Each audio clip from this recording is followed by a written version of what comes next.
Palavra de Esperança. Um programa que traz a mensagem de Deus ao seu coração. Coração.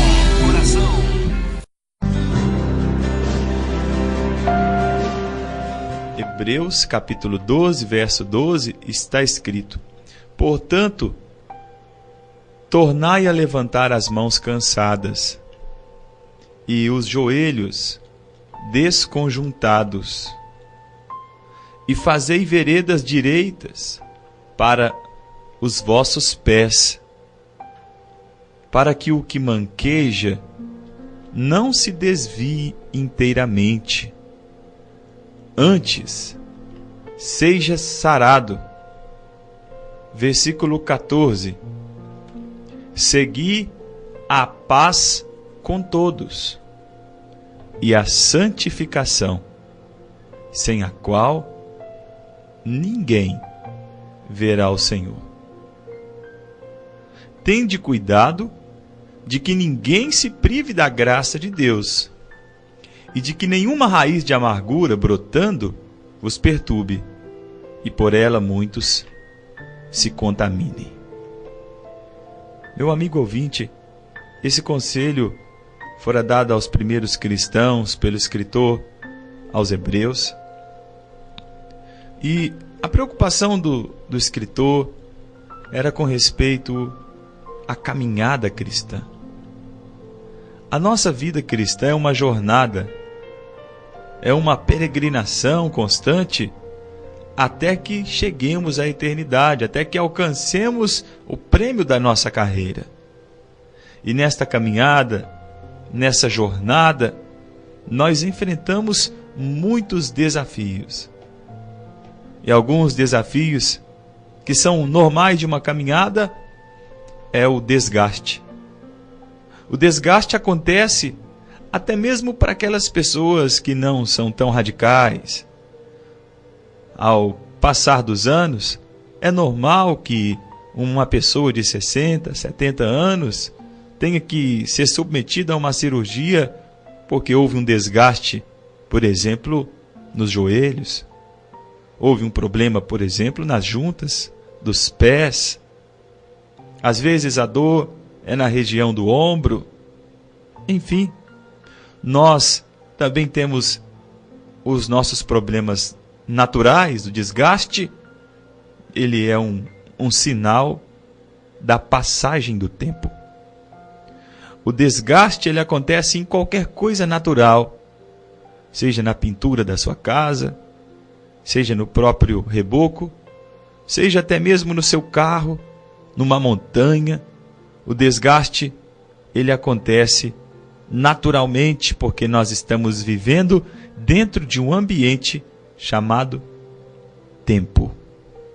E nesse tempo, o desgaste ele vem corroendo a nossa vida. Ele funciona como uma ferrugem.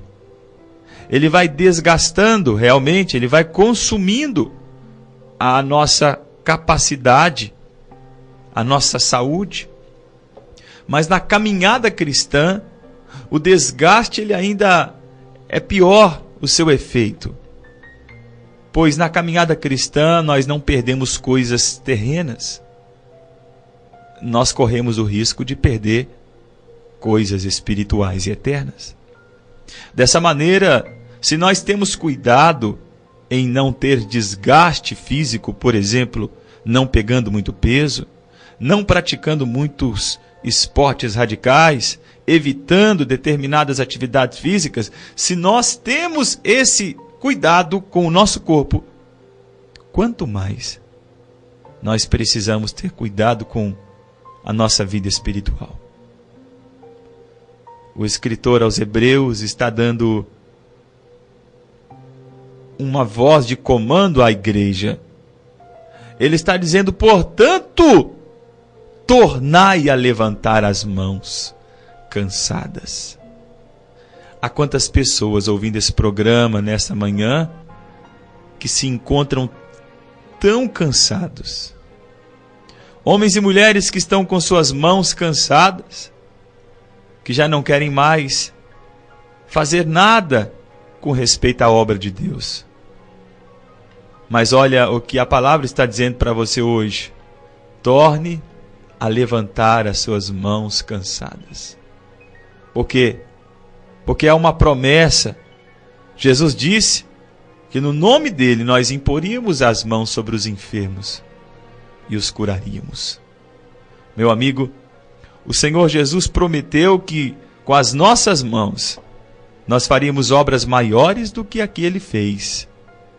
Certa vez, Moisés estava numa batalha junto com o povo contra os amalequitas. E Moisés também teve cansaço nas suas mãos. Ele acabou precisando da ajuda de alguns amigos. E muitas vezes, meu amigo, quando você reparar, quando você perceber que um irmão, que uma irmã está começando a cansar, está começando a ter dificuldades no ministério, você vê que ele está sobrecarregado, você vê que ela está sobrecarregada, você vê que há um desgaste, é hora de se oferecer e dizer: olha, eu vou te ajudar, eu vou segurar a sua mão direita, eu vou segurar a sua mão esquerda, de tal forma que você não venha deixar a sua mão, não venha deixar de estender as suas mãos, porque as mãos estendidas significa a bênção. As mãos estendidas significa a promessa, a confiança, a esperança, a certeza, a fé. As mãos estendidas. Meu amigo, levante novamente as suas mãos para abençoar os seus amigos. Levante novamente as suas mãos para orar pelos enfermos. Levante novamente as suas mãos para abençoar a sua nação, o seu bairro, para abençoar os seus vizinhos, abençoar a sua igreja. É hora de levantar as mãos cansadas.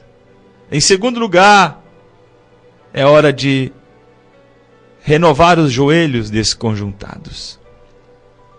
Quando o escritor traz esta alusão, a desconjuntura, ela é uma lesão que o joelho sofre, que causa muita dor. É a separação dos ossos. E quando o osso é desconjuntado, começa a haver uma falta de encaixe na articulação. Nós muitas vezes usamos o nome luxação quando nós dizemos que os nossos joelhos estão com dores. Muitos jogadores, atletas acabam passando por esse problema. A extremidade de um osso acaba saindo para fora de sua cavidade articular, dando então esse problema da desconjuntura. Meu amigo, há muitos de nós que estão com seus joelhos desconjuntados há muitos anos. Mas o que significa ter o joelho desconjuntado? Significa pouco tempo na oração. O cristão é conhecido por ser um povo que ora de joelhos. O cristão é reconhecido por ser um povo que se ajoelha, e quem se ajoelha se humilha. Quem se ajoelha reconhece que a quem ele pede é maior do que ele. Quem se ajoelha reconhece o poder e a soberania diante daquele a quem ele se ajoelhou. É por isso que nós não nos ajoelhamos diante de pessoas. E nós não nos ajoelhamos diante de imagens. Porque para nós, a imagem não tem nenhum poder. E nem muito menos as pessoas. Mas nós nos ajoelhamos diante do Deus, Criador dos céus e da terra. Há quantas pessoas hoje que estão com seus joelhos desconjuntados, não conseguem mais dobrar os joelhos espirituais, estão passando problemas tão grandes de saúde espiritual que já não oram mais. Ei, meu amigo, está na hora de voltar ao quarto de oração, está na hora de voltar a guerrear, a clamar pela sua casa, pelos seus filhos, a passar mais tempo diante da presença de Deus. Mateus capítulo 6, versículo 6. Quando você for orar, vá para o seu quarto, feche a porta e ore diante do Senhor. e o Pai que está em secreto te recompensará. É tempo de renovar as forças espirituais. É tempo de levantar as mãos cansadas. É tempo de restaurar a saúde dos joelhos desconjuntados. Quando os seus joelhos estão desconjuntados, quando o seu joelho está com um problema, você tem dificuldade em permanecer de pé. Dessa maneira você só fica sentado, porque quando você fica em pé, você acaba tendo as pernas trêmulas. As dores são tão grandes que você acaba tremendo e você não consegue ficar em pé. Você então é obrigado a se assentar. Mas o conselho de Deus nesta manhã é: torne a ter vigor novamente. O Senhor é um Deus que cura e que restaura a nossa saúde espiritual. O escritor ainda diz mais, no versículo 13: portanto, tornai a fazer veredas direitas para os vossos pés. Em outras palavras, há muitos de nós que acabaram ao longo da vida construindo caminhos tortuosos, construindo atalhos, abrindo estradas e rodovias na vida espiritual que nunca foram designadas por Deus. Há quantos líderes espirituais criando doutrinas, abrindo caminhos tortos, desviando a fé das pessoas de Jesus e colocando a fé das pessoas em homens que já morreram. São caminhos tortuosos, caminhos que levam o homem a ter a esperança em coisas, em objetos sagrados, em objetos ungidos. Há tantas pessoas fazendo caminhos errados, caminhos tortuosos, levando pessoas a acreditarem em espíritos, acreditarem em pessoas que já morreram.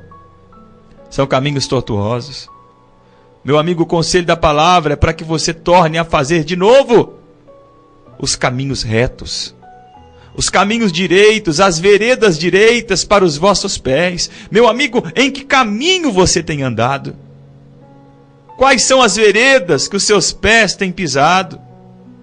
Jesus disse em João capítulo 14, versículo 6: eu sou o caminho, a verdade e a vida. Se você anda num caminho tortuoso, se você anda num caminho pedregoso, se você anda num caminho aonde há um problema no solo, com muitos buracos, há um alto relevo e o baixo relevo, você tem uma grande probabilidade de machucar os seus pés. Eu me lembro de alguns meses atrás, alguns anos, não chega a muito tempo, em que a minha esposa veio a pisar no buraco em uma calçada. E ela teve o seu pé torcido, e ela teve dores fortes. E ela ficou por muito tempo com o seu pé doendo. E até hoje, vez ou outra, ela ainda sente alguns reflexos daquela torção. E aquele acidente, ele aconteceu por causa de um pequeno buraco que havia numa calçada. Se aquele caminho estivesse plano, se aquele caminho estivesse limpo, estivesse bem feito, ela não teria tido essa torção no seu pé. E há muitas pessoas hoje que estão assim espiritualmente. Há muitos homens e mulheres que estão parados na caminhada porque pisaram em buracos, caíram em armadilhas. São caminhos que eles escolheram andar que não eram os caminhos corretos. Meu amigo, nesta manhã, volte-se para Jesus e diga: eu quero andar neste caminho. Eu quero andar neste caminho porque esse caminho é direito. Esse caminho, ele foi feito para que eu caminhasse. E por fim, ele diz: fazei veredas direitas para os vossos pés. para que o que manqueja não se desvie inteiramente, antes seja sarado. Aqui, o escritor está falando de uma fisioterapia espiritual. Coisa maravilhosa é a palavra de Deus.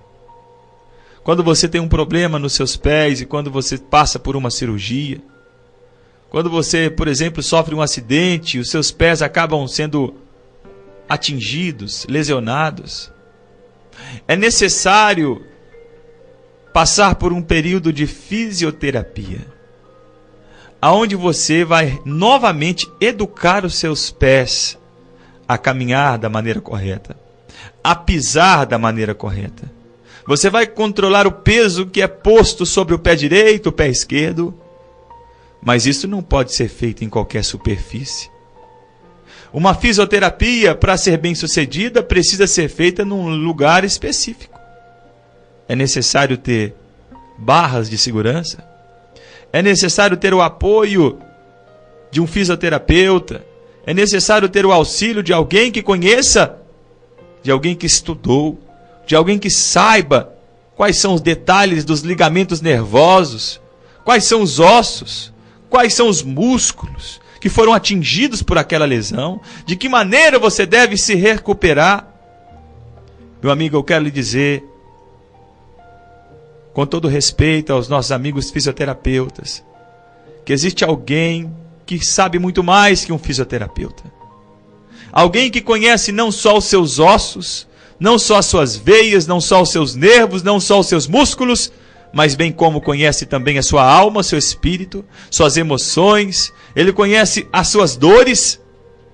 E é este homem, o nosso eterno Deus, Senhor e Salvador Jesus Cristo, que quer caminhar contigo. Ele quer ser o seu amigo. Ele quer caminhar com você como ele fez com os 2 discípulos no caminho de Emaús. Aqueles 2 discípulos estavam voltando, estavam saindo do caminho.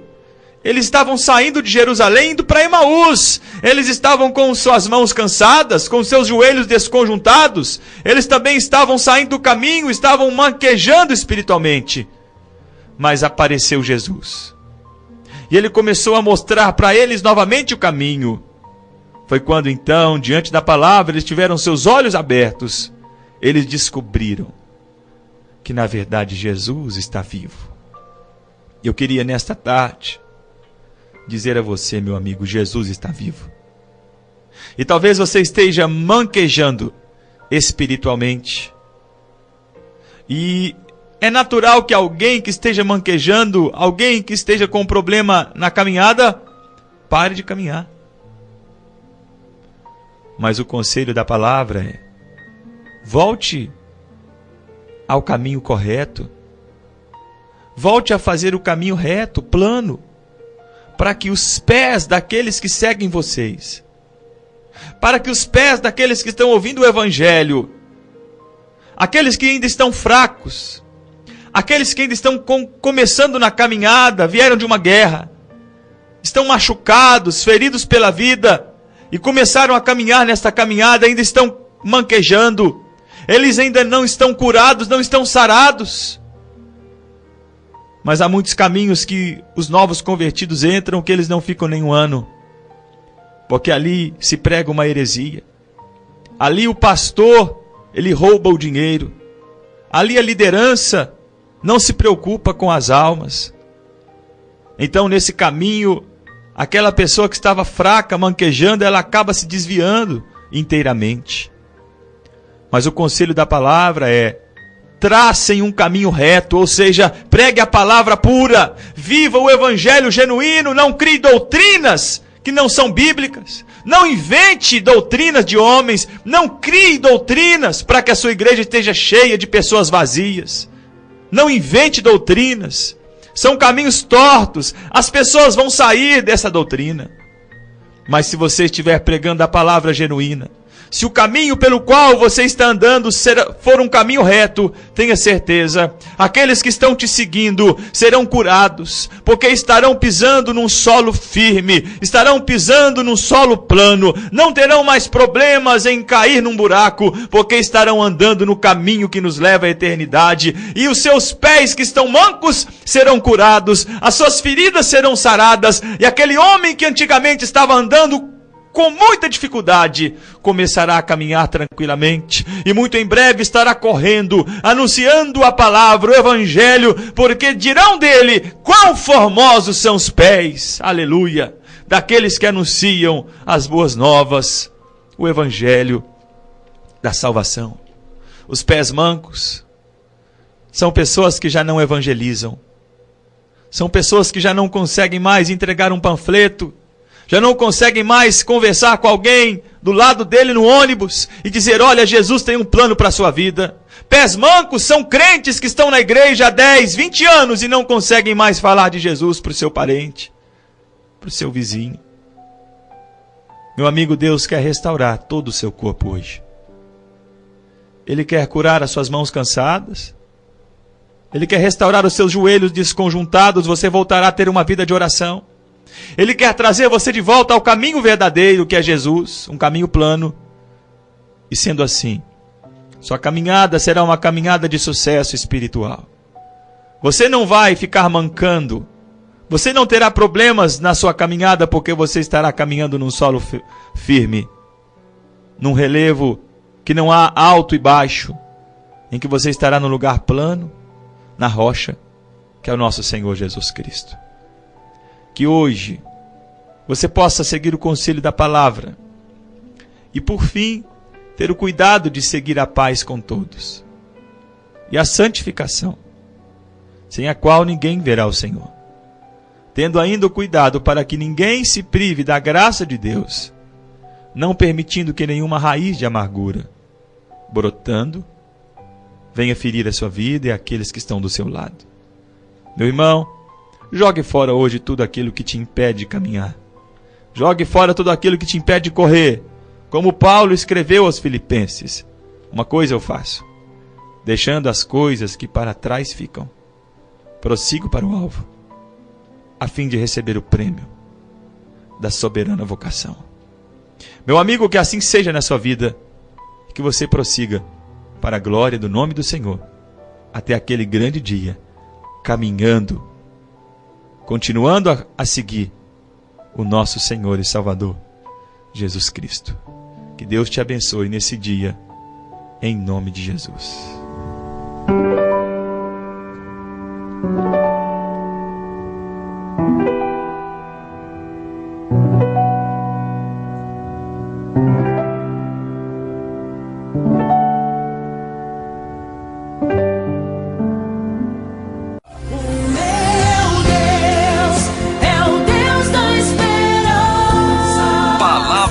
Esperança. A fonte de vida.